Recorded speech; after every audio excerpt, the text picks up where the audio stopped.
Stewie Griffin may look like an innocent baby, but don't be fooled. Behind that football-shaped head is a full-blown killer.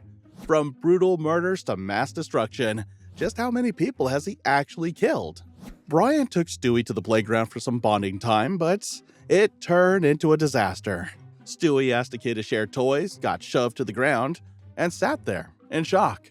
Luckily, a kind little girl stepped in to help him out of the mess. Are you all right? I'm fine. I didn't push him back because he has leukemia. My name's Penelope. What's yours? Stewie. Wow, nothing says friend material like immediately bringing up leukemia in a casual playground intro. Penelope clearly doesn't want to do small talk. She goes straight to trauma bonding. Now, this girl wasn't just some random kind stranger. She had a hidden agenda. Turns out she wanted revenge on the boy who pushed Stewie. And because children apparently skip straight to villain origin stories these days, she approached the bully with the sweetness of a serial killer in disguise. You there? Would you like a piece of candy?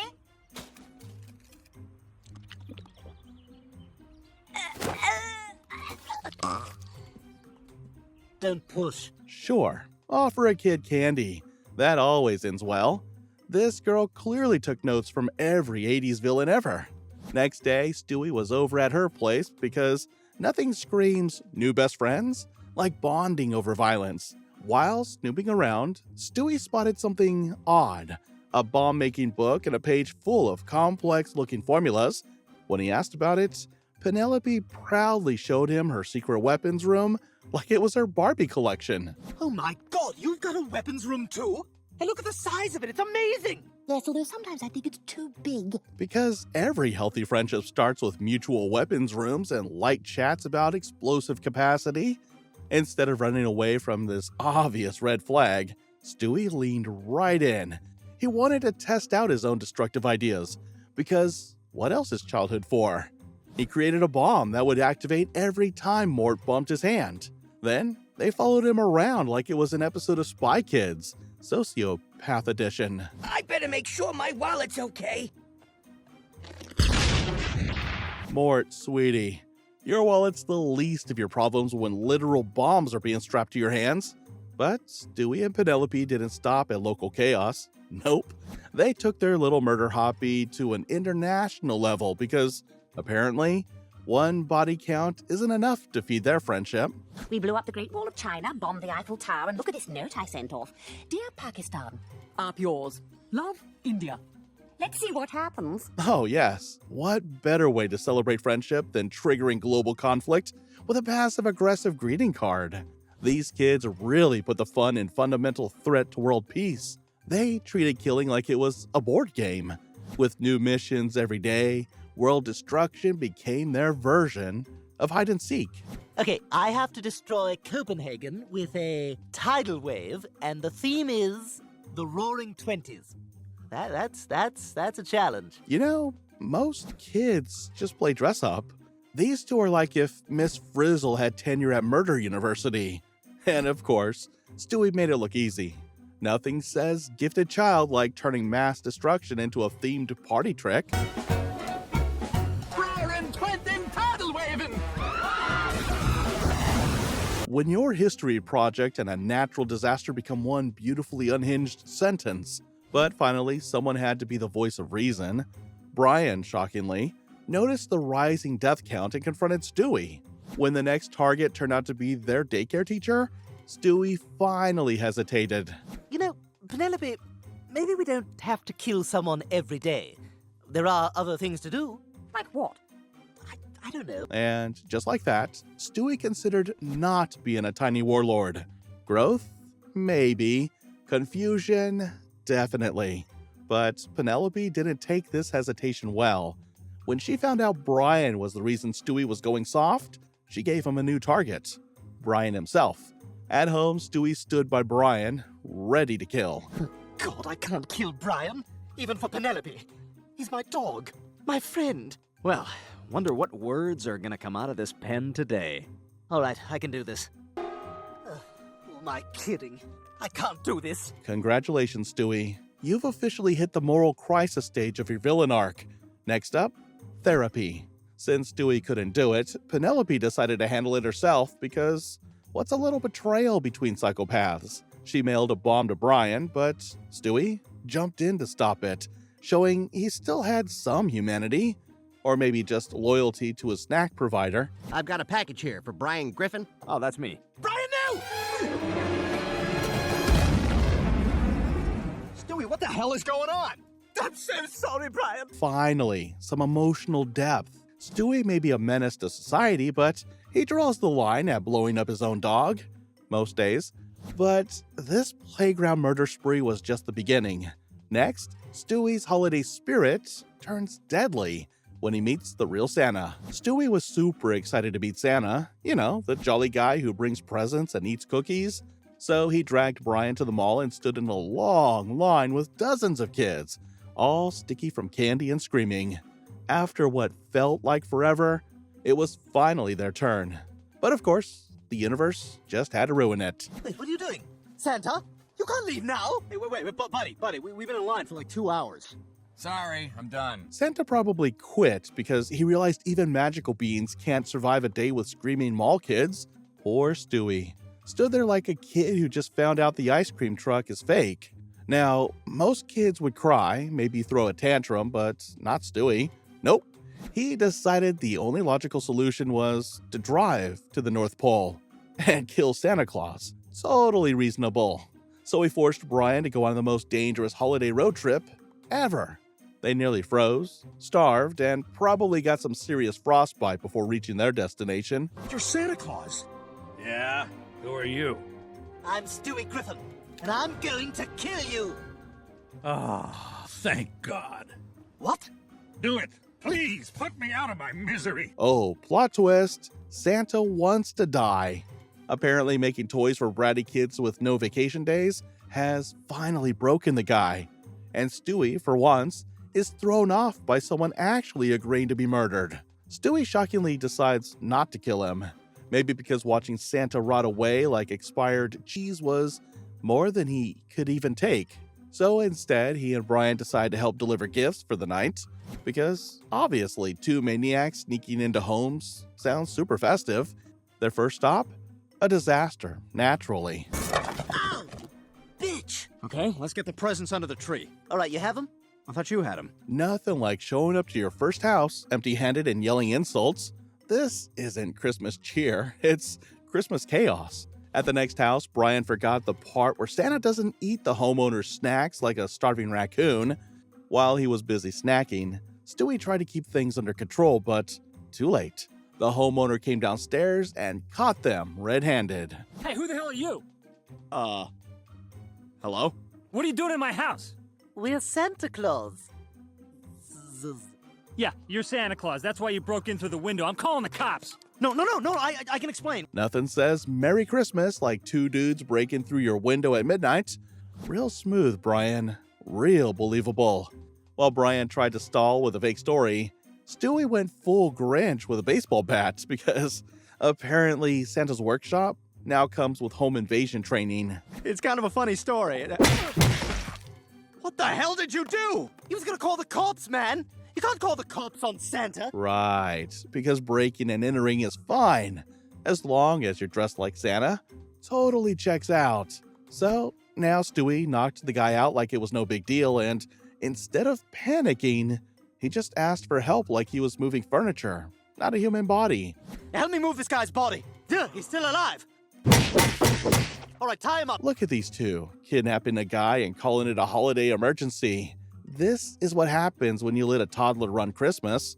Just when they thought they could sneak out, the man's wife and child came downstairs. Yep, things went from bad to we're definitely going to jail. Where's Dan? Oh my God! Oh, crap. Quick, Stewie, get the bat. Help! Help! Mommy! It's okay. And just like that, Stewie ruined Christmas, 2 lives, and probably a kid's future therapy sessions, all in under 2 minutes. They even killed the wife, too. Because why stop at one crime when you could commit multiple felonies in one night? What happened to spreading cheer? Then came the final blow. After all that madness, breaking in, knocking out people, gift confusion, and murder, they realized they were in the wrong house. Yes, all that effort for the wrong people. What about not wanting to ruin Christmas? It's already ruined. This was one house. We've been here for an hour and a half. An hour and a... First of all, we're not even Santa anymore. This has been a home invasion. So, in the end, it wasn't even Christmas. They were just burglars in red suits ruining lives with terrible planning and a total lack of common sense. Breaking into homes and killing families?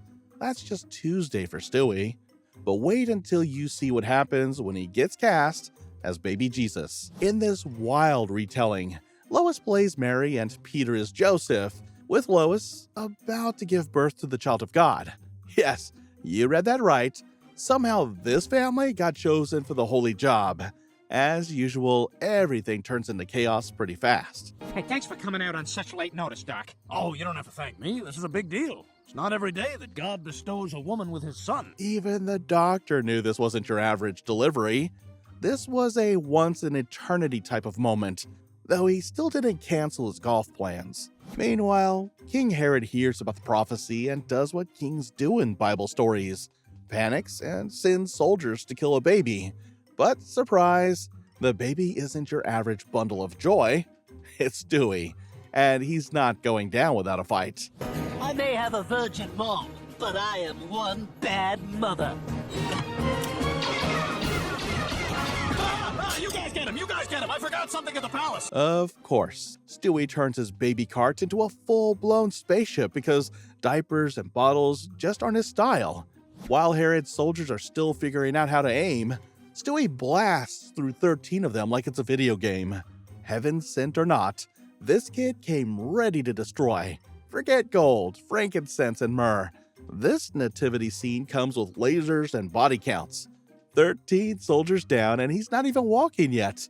But this holy massacre is nothing compared to what Stewie does to his own mother. Peter and Lois boarded their cruise ship like they were stepping into a low-budget romance movie, with Peter acting like he just won the lottery and Lois pretending this trip was better than the spa. They waved goodbye while the rest of the family stood on the dock looking like they couldn't care less. That's when Stewie, being his usual theatrical self, gave Brian the most dramatic goodbye anyone's ever seen from a toddler. Farewell, Brian. I'm off to sea. An hour from now, I'll be surrounded by seamen. Sperm whales and seamen. Ooh, a swallow. Stewie, Peter and Lois aren't taking you with them. They've already boarded. Because nothing says vacation heartbreak like puns about whales and sailors. Stewie clearly missed the no kids allowed memo. Later that day, Brian spotted Stewie pacing around the house with tools that no child should legally be allowed near. It looked less like playtime and more like a villain planning his comeback. Curious and a bit alarmed, Brian asked what Stewie was doing. I'll teach that hussy to go on a boat ride without me. When she returns, I'm going to put bamboo splinters under all her fingernails. Huh, totally normal toddler stuff. Just plotting some light torture like he watched one too many revenge thrillers. Then I'm going to strip her down and tie her to the bed. Okay. Then I'm going to make her crawl on her hands and knees while I drip hot candle wax all over her back. This isn't a preschool tantrum. This is a full-blown psychological horror, and Brian should have called someone. Anyone. Still, Brian assumed Stewie wouldn't get far, but of course he underestimated the baby with an IQ of a Bond villain. Stewie somehow actually made it onto the cruise ship and confronted Lois like the final boss of a family drama. Hello, Mother. Stewie? What the hell are you... How did you get here? Oh, there's a very simple answer to that. You drove me here, Lois. Ah, yes. Emotional guilt trip served fresh on a floating buffet. Lois didn't even get to finish her mimosa. Then things went dark fast. Stewie pulled out a gun and pointed it right at Lois like he was starring in his own crime show.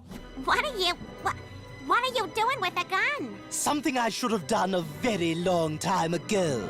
I did it! I killed her! She's dead! This isn't exactly what you expect from a toddler's vacation storyline. Forget coloring books, this kid packed heat. After Lois went missing, Stewie noticed Meg was acting a little too nice. Suspiciously nice, and naturally, he shared his suspicion with Brian. You know, Meg has really flourished since Lois was murdered. What are you talking about? Lois's death was an accident. Which is just what someone who pulled off the perfect murder would want you to think. What the hell are you... Stewie, did you... Brian looked horrified, and for good reason. Meg being kind is rare and apparently criminal. And Stewie? Well, his denial was less convincing than Peter's job history. My God, you did it. You actually did it. Oh God, I've really screwed myself up here. Yep, this toddler had a breakdown over murder. Just another day in the Griffin household. One shot, one kill, but did Stewie really murder his mom? The truth will shock you, and it gets even crazier in the next episode. After everyone found out that Stewie had killed Lois, the whole world went nuts. The police were searching everywhere like he was some tiny mob boss in a diaper.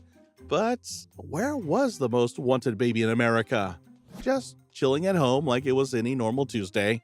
So when the Griffins came back and found him there, things got real awkward. So, it's all out in the open now, isn't it? Stewie, how long you been all messed up and evil like this? Oh, so now you're interested in Stewie? Oh, sure. Now they care. After years of ignoring the baby with a British accent and homemade weapons, suddenly everyone's shocked he turned into a supervillain? Who could have guessed? But Stewie wasn't done proving his dominance. He wanted praise. So, how did he get it? By threatening Peter with a gun and forcing him to compliment an owl picture. Real healthy family bonding. That was an owl? Yes, and now we're going to look at it again. Look! Do you like it? Yes. Thank you for the compliment! Nothing says good parenting like crying over artwork with a gun pointed at your face. Peter really earned that compliment. Later, Stewie took things even further. He demanded Lois feed him, but not just with a spoon and some baby food. No, he had other ideas. All right, Lois, I'm hungry. Take those breasts out. Wait a minute. You could have drugged this. Well, I'm no fool. Brian, taste this. What? Go on, taste it. You're the guinea pig. Lois, he's got a gun. Yo, what the? Stewie turned snack time into a hostage situation, and poor Brian became the official food taster because nothing screams danger like a baby bottle filled with mystery milk. Just when things couldn't get any worse, Cleveland actually stopped by to check on the family because that's what neighbors do when people are dying and toddlers are taking over houses. Hey, Griffins, just checking in. You killed him. He's dead. Oh my God! Oh, poor Cleveland! Cleveland came in to say hi and left in a body bag. That's what you get for trying to be a friendly neighbor in a cartoon filled with lunatics. Finally, after all the chaos, Lois got her big moment. She had the chance to stop everything and kill Stewie. And honestly, no one would have blamed her, but being a mother and all, she couldn't go through with it. Well, that works out perfectly because I can hurt you. Say hi to Cleveland for me. It's just been revoked. Peter, he didn't really set you up for that lethal weapon line. Stewie was ready for a dramatic ending. Lois, not so much. And Peter just stood there confused about movie quotes while lives were on the line. But here's the biggest twist of all. None of it actually happened. That's right. Turns out this whole insane episode was just a computer simulation. Stewie was bored and wanted to see what it'd be like if he actually went full villain. Well, you said I didn't have it in me to kill Lois, so I was just running a simulation to find out exactly how killing her and taking over the world would play out for me. So, all that drama? Fake. The murder? Not real. Just a bored baby running deadly video games in his brain. Someone please get this kid a coloring book. A computer simulation. Really? Well, at least we know Stewie's murder skills are just practice. Speaking of practice, let's see how he handles real revenge. Stewie was chilling on the couch with Brian, probably thinking of ways to take over the world or complain about snacks, when something on the TV caught his evil little eye. But first, the big news in entertainment this week is the lovable child actress, Olivia Fuller. Oh my God, Brian, that's Olivia from the Performing Arts School. Of course, Stewie can't just let little drama die. Childhood rival? That's more important than world domination. Time to ruin someone's week. Fueled by petty revenge, Stewie decides to go visit Olivia and destroy her success. But turns out, things weren't going to go his way this time. Brian, she looks fantastic. And now, TV's Olivia Fuller will cut the ceremonial ribbon. I hope I'm allowed to do this. My mommy says don't run with scissors.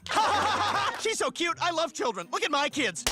Yep, Stewie wanted her to flop, but she's glowing and charming everyone, like some evil queen in a Disney movie.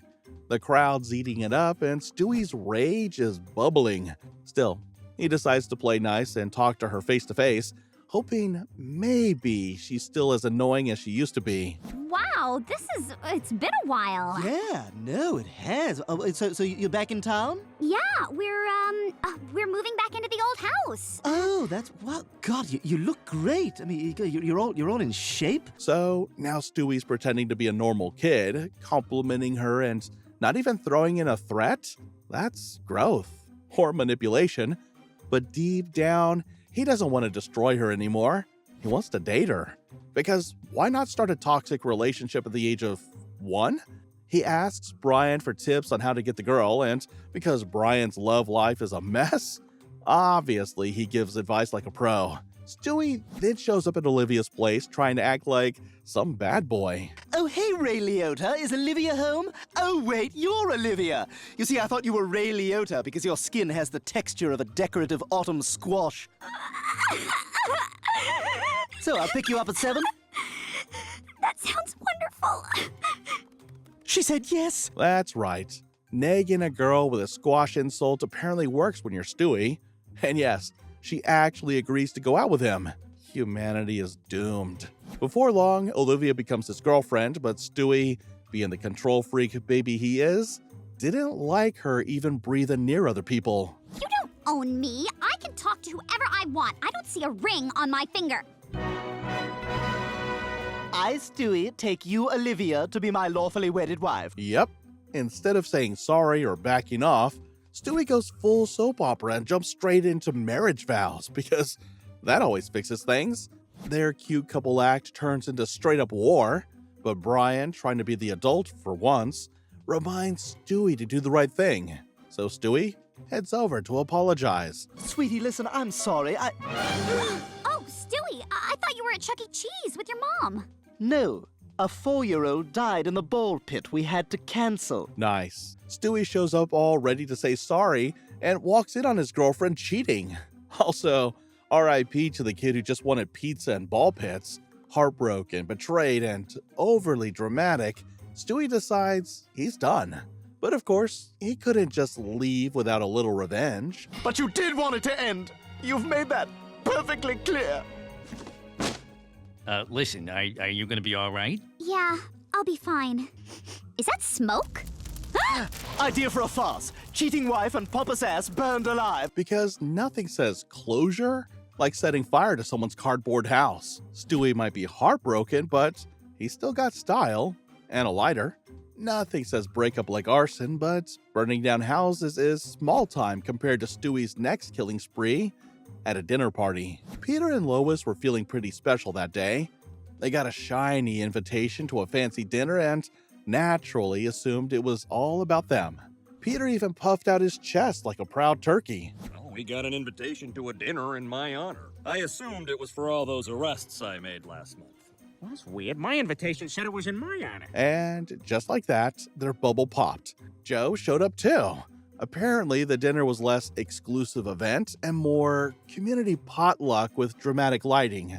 But the party took a sharp turn from boring to brutal when someone dropped dead right there at the table. Oh my God, it was him! It was James Woods! He killed Stephanie! Leave it to James Woods to turn a friendly meal into a crime scene? The guy can't even finish a salad without drama. With everyone pointing fingers, James looked guilty, but before anyone could grab the handcuffs, the lights flickered and bam! Another murder. Look!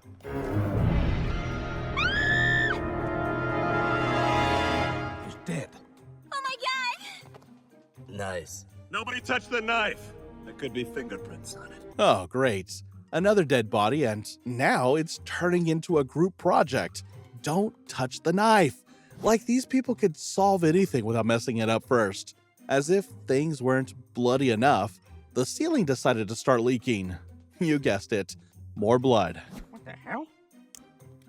God dang it, I got a nosebleed. No, you don't. Peter, give me a boost.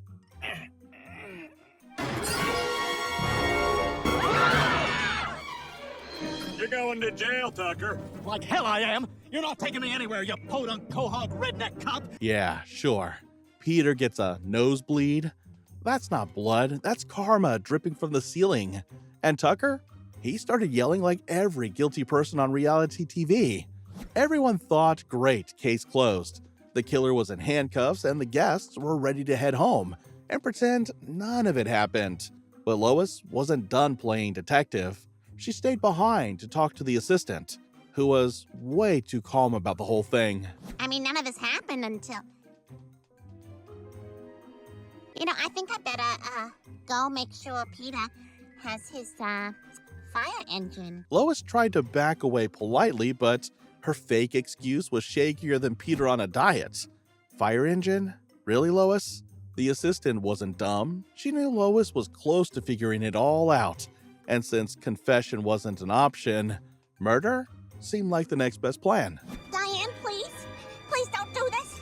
I won't tell anybody. I swear to God. That's right. You won't. Whoever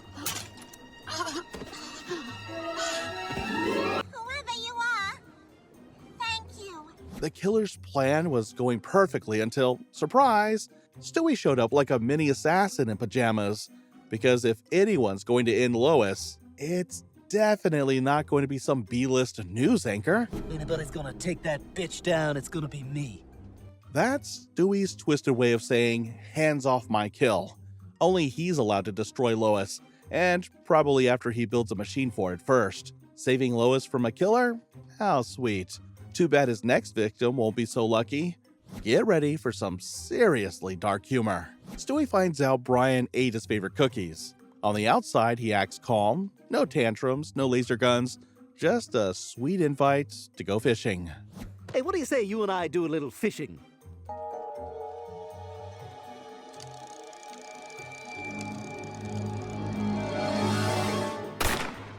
Yeah, Brian should have known better. When Stewie offers a peaceful activity, it's never peaceful. 1 minute they're casting lines, the next, Brian's floating like driftwood. Moral of the story, never touch Stewie's snacks unless you want a fishing trip with no return ticket. Never steal Stewie's cookies, ever. But cookies are nothing compared to what happens when someone messes with his sister. Meg just wanted a peaceful trip to Paris with her best friend, some fresh baguettes, cute selfies, and maybe a little romance. But nope, she walked right into a scam. And of course, she was still on the phone with Peter while it all went down. Because if anyone could ruin a moment, it's Peter. My little girl is in terrible danger. Ma'am, the men who took your daughter are most likely members of a sophisticated network of human smugglers. If she's not found within 96 hours, chances are she's gone forever. Wow, great pep talk, officer. Nothing like telling a dad his kid's practically doomed to make things better. Peter probably thought 96 hours was a delivery estimate for chicken wings. Back in Quahog, Brian actually took this seriously and ran straight to Stewie because when your teenage daughter is kidnapped, obviously the next step is ask the baby for help. Look, you're the only one who's got the know-how and the technology to help us track her down. Interesting. Last week, all my gadgets were hooey. Stewie keeps receipts and grudges. Brian suddenly forgot calling his inventions useless last week. Now it's all, please help me, baby genius. Desperate much? They followed Meg's trail and found the sketchy guy who sent her to the worst Airbnb in Europe. At first, it was a casual chat, until Stewie turned it into a one-man police chase. You know, I really only smoke when I drink. Oh, well, this is nice. This is a nice way to do this. Look, we need to know, have you seen this girl?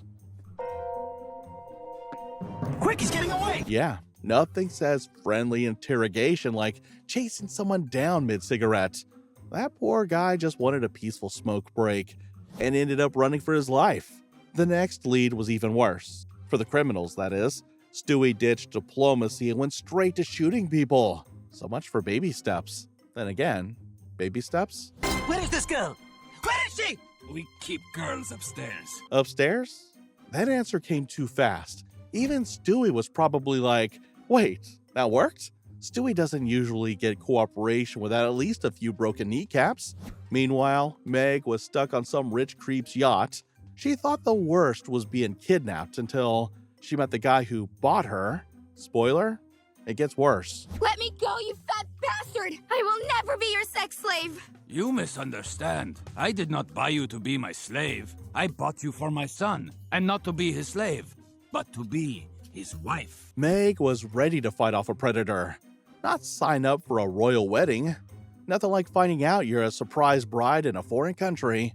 That's one honeymoon no one wants. Just when she thought life finally threw her a weird but hopeful twist, Stewie burst in to ruin everything with his usual "Hi Meg" energy. No!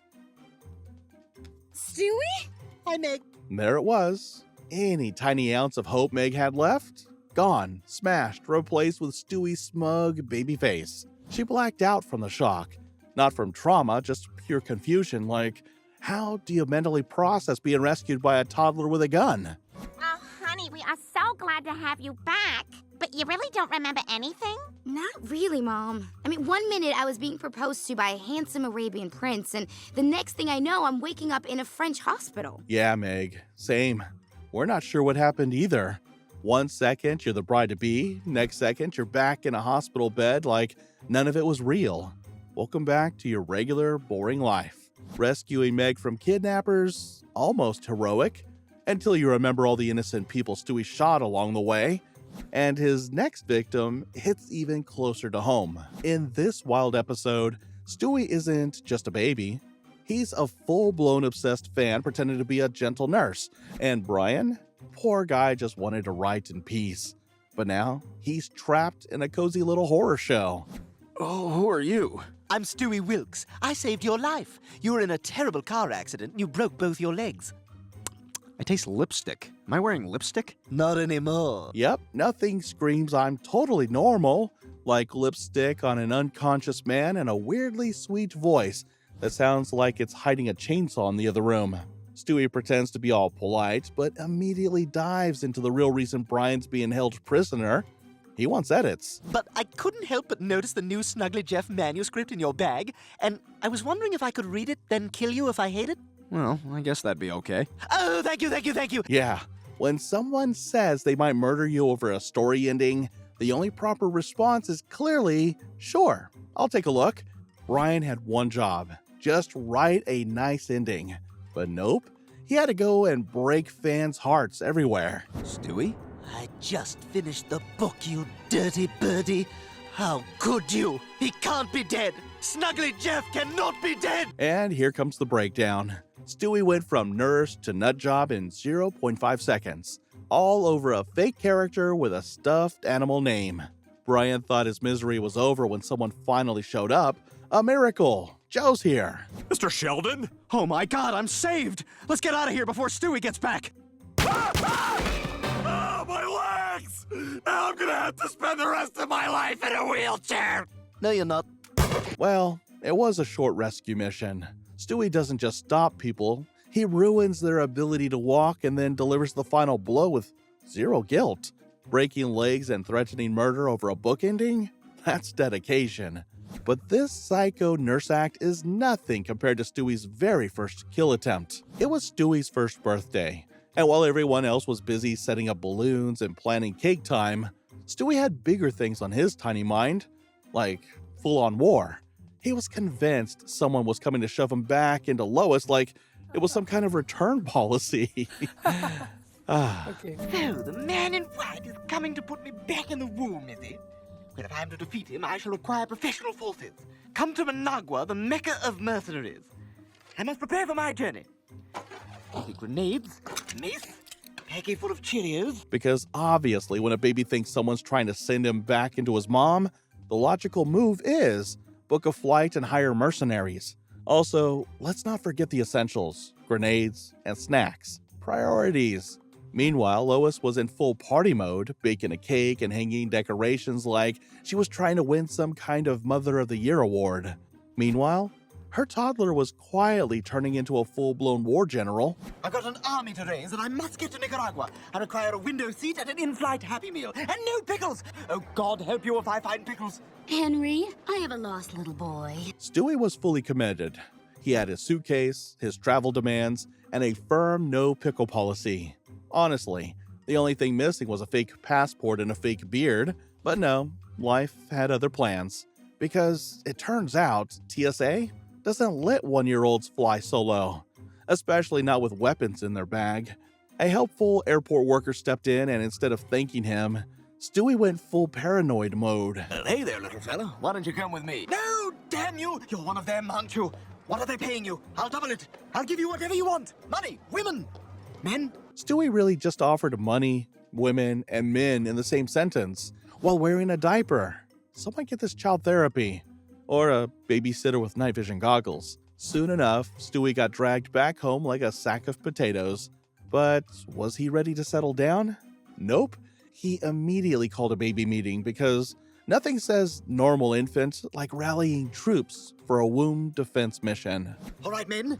A man in white is coming to put me back in the womb. Today he comes for me, but tomorrow it could be you. Or you. I offer you the opportunity to join me in glorious battle. Yep, a little baby army, with Stewie leading the charge like he's baby Napoleon. These kids didn't even know how to walk properly, but now they were part of some top-secret anti-womb task force.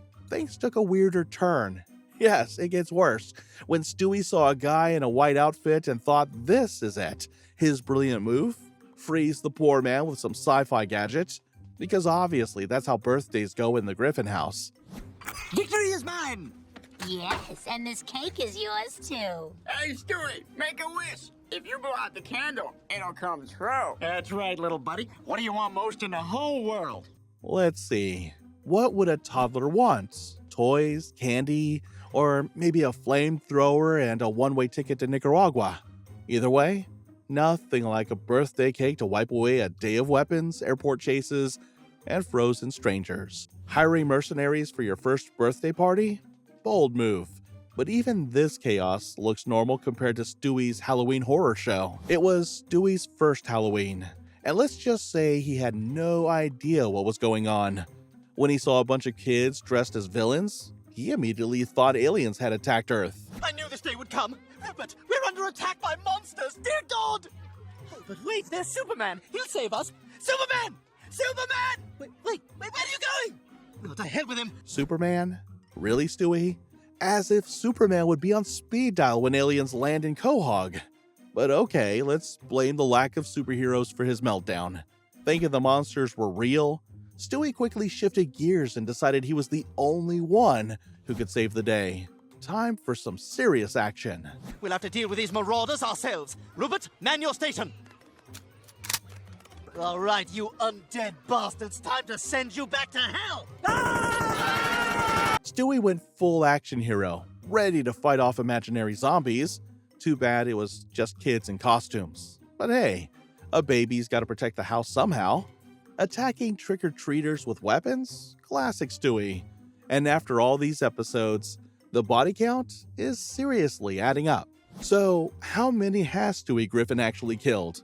With all the explosions, betrayals, and straight-up murders, we're counting at least 40 confirmed deaths, and that's being generous. Missed one? Got a favorite? Drop it in the comments. And hey, before Stewie adds you to the list, like, subscribe, and hit that bell. You've been warned.